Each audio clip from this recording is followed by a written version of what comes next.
Alright, so I'm here at the Modern Art Museum here in Shanghai, and I'm gonna go see a David Hockney exhibit. So, pretty excited about that. I'll take you guys with me, see what a museum in Shanghai looks like. This is really cool. It's like a restaurant. Maybe I'll hang out here afterwards, have a drink.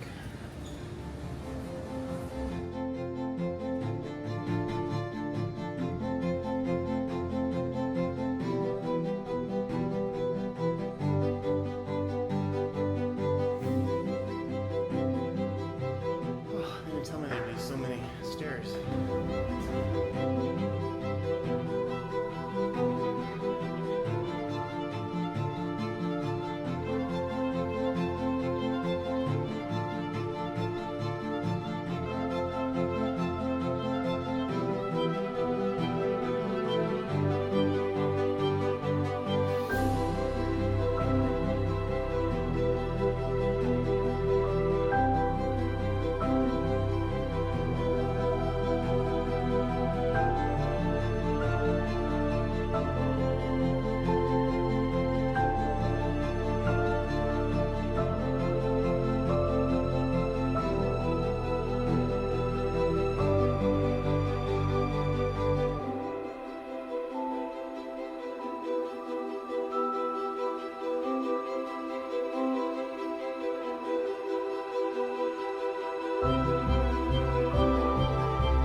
Yeah, so most of these are like paintings, maybe pen work on paper.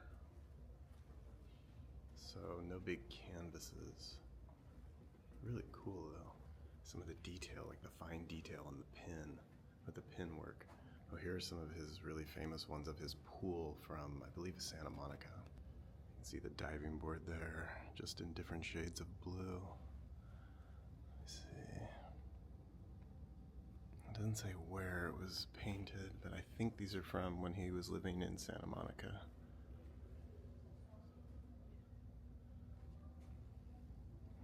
This one's really famous. I've seen this before.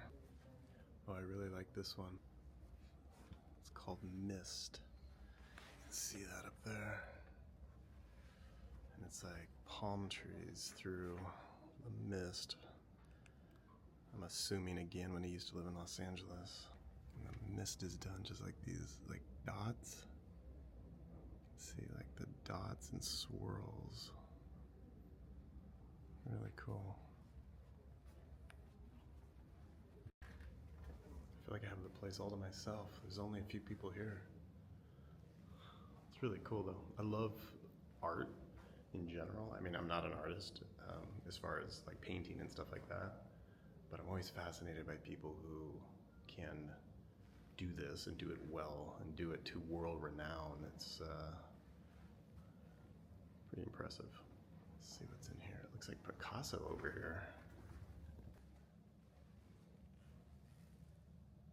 So it looks like he has taken the guitarist from Pablo Picasso's Blue Era and then made some of his own sketches around it. I guess it's an etching. Etchings by David Hockney, who was inspired by Wallace Stevens, who was inspired by Pablo Picasso. Huh. Okay. Interesting. I'd like to know more of the story behind that. I wish there was more written on the plaques. It's really just the title of the work and the date. But I would love longer explanations. Maybe there's something in the gift shop, like a book or something, that would explain some of it.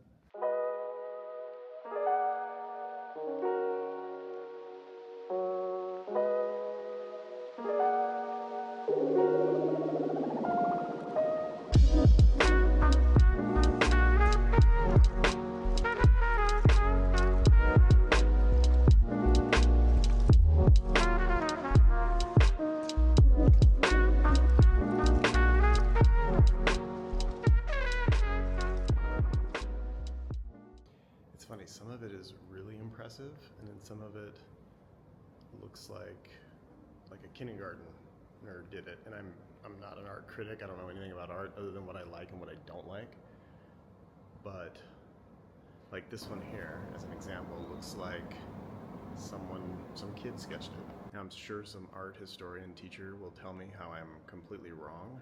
And again, this isn't a criticism, but what I find is just more fascinating is how, you know, sometimes I think the artist is just practicing. It's kind of like a really rough draft. They're just sketching out an idea, and then maybe that idea, they never, paint the full canvas, or they don't paint it in hyper-realism in a realistic way. I mean, these are more modernist.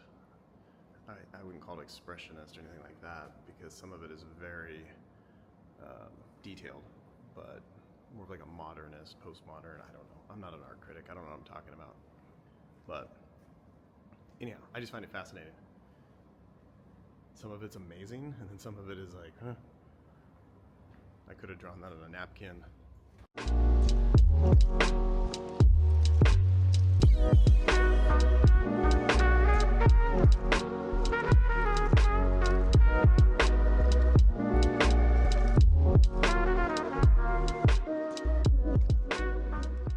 Okay, this one I love. This is awesome. It's called An Image of Celia, State 1 from Moving Focus. Okay, I'm not sure what that means, but this is awesome. So I guess it's like maybe he took a picture and then it was moving focus, so it's the same person. So it's like a blurred image. So his subject here, but then if it's like on a slow shutter speed, to give it this like blurry image. Yeah, like it's almost like superimposed. Yeah, that one's awesome. I love that one.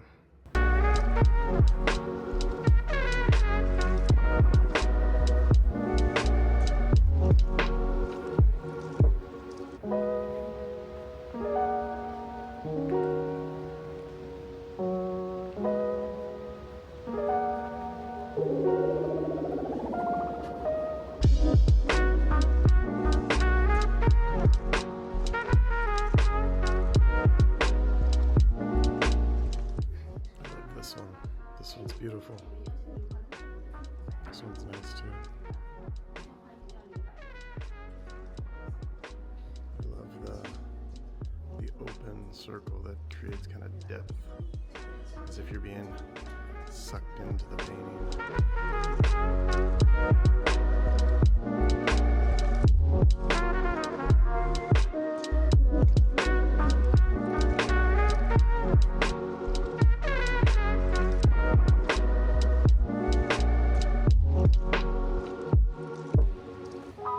Yeah, well, that was definitely cool. Glad I saw it. Let's go down and check out the gift shop. I always try to buy a little something when I go to these art things, just so I can remember the moment, remember the time, a little postcard, maybe a little small print, something just to kind of commemorate and to also contribute to cool stuff like this.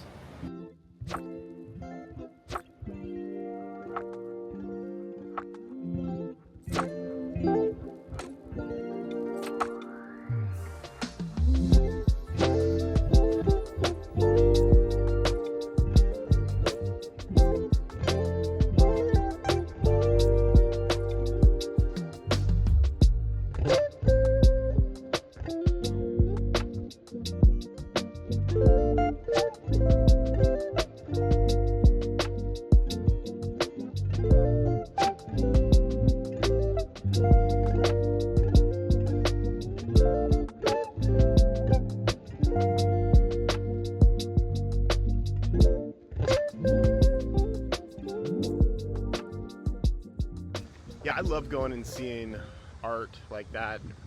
You know, I've never really known too much of Hockney's work before. Not necessarily, has been on the top list for me. But after seeing his work, I loved a lot of it. I thought it was really cool. So, some of it looked very amateurish, like I was saying. But I think that's part of the process. I think that's part of being an artist, is you experiment. Things may not look that great, or you may discard it, but you know that, okay, that direction's not for me, so I'm gonna head in this direction. So anyhow.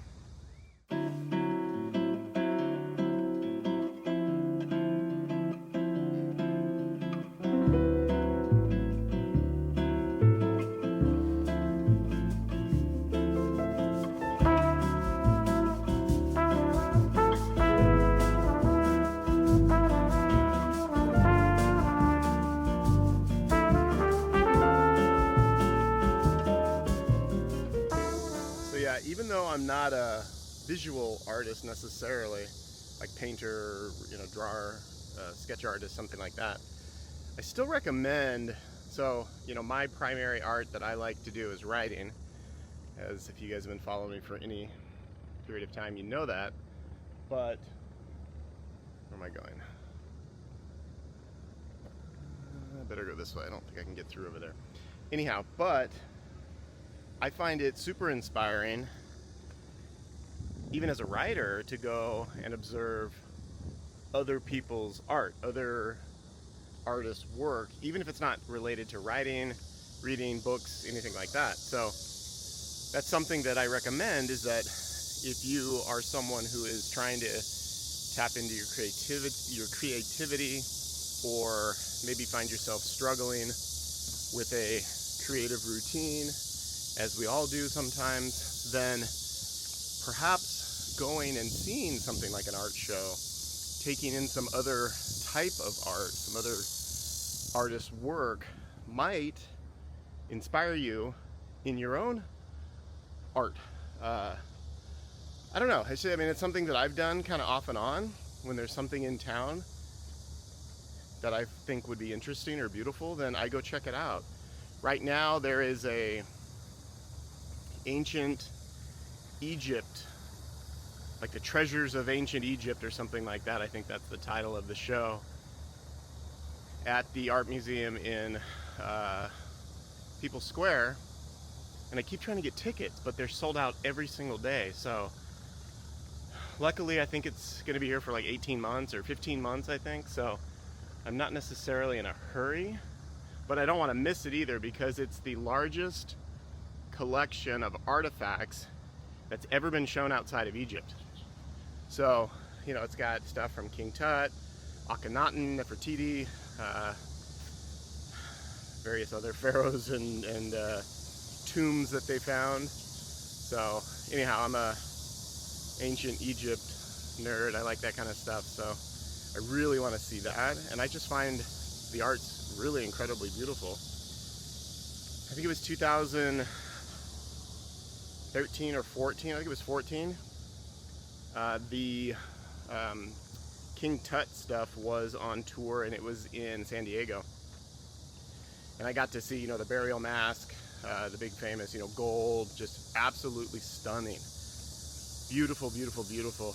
It's one of those things that the pictures don't do it justice. I've seen the pictures, we've all seen the pictures of King Tut probably our whole life. It's one of the most published pieces of ancient art in the world, but there's nothing like seeing it in person and just seeing that burial mask in front of me, and just the gold and the eyes and the artwork and the precision was really stunning. So anyhow, that's what I try to do, is I try to get out and see for myself this art. Yes, I know I can look up David Hockney's work online, zoom in on my computer or my iPad, but it wouldn't be the same.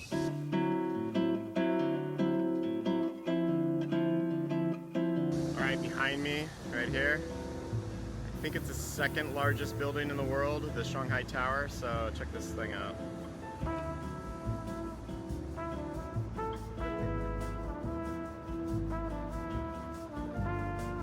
Yeah, it's really tall.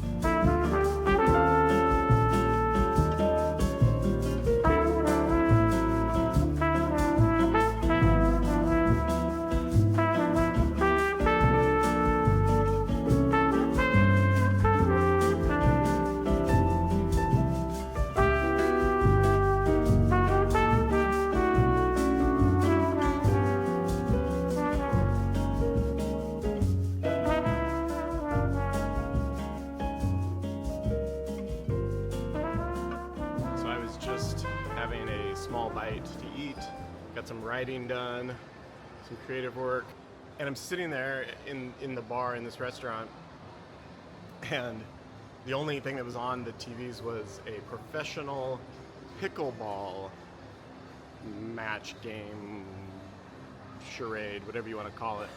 And I just thought it was hilarious. I have nothing against pickleball. I'm sure it's fun to play, but I think I do have something against professional pickleball. It looks silly. It looks like a child's game. And what was weird about it, it was a mixed doubles, right, match. And these players were like ripped. They were in really good shape. You could tell they were amazing athletes. But then they kind of just stood there and just batted the ball back and forth. I don't know. It seems silly. So, I don't know. Professional pickleball? Yeah, no thanks. Serious question though. So do professional pickleball players have like groupies? Do they have sponsorships? Do people follow them around? Do people like collect their pickleball trading cards? Are there shoes named after pickleball players? Do you wear special shoes to play pickleball? I don't even know. It just seems like a lazier tennis. I mean, at least in like ping pong, which is the national sport here in China, they're flinging themselves around, they're running around, they're just whacking the hell out of the ball. And pickleball, there's not much running. They just kind of stand there and bat it back and forth. I don't know. It seems silly to me. Try not to be too judgmental, but knowing that there are professional pickleball players and I'm sure they're making decent money, I don't know, maybe they're not. Anyhow, I think I was more surprised than anything. I just thought it was like a hobby you played at, certain clubs. And I keep hearing it's the fastest growing sport in the world. Okay, I believe you. Still not gonna watch professional pickleball. I might play pickleball. It looks like fun, kinda. It's kinda like golf, I guess. You don't really do much. There's probably skill involved, I guess. I don't like golf either. I don't play golf either.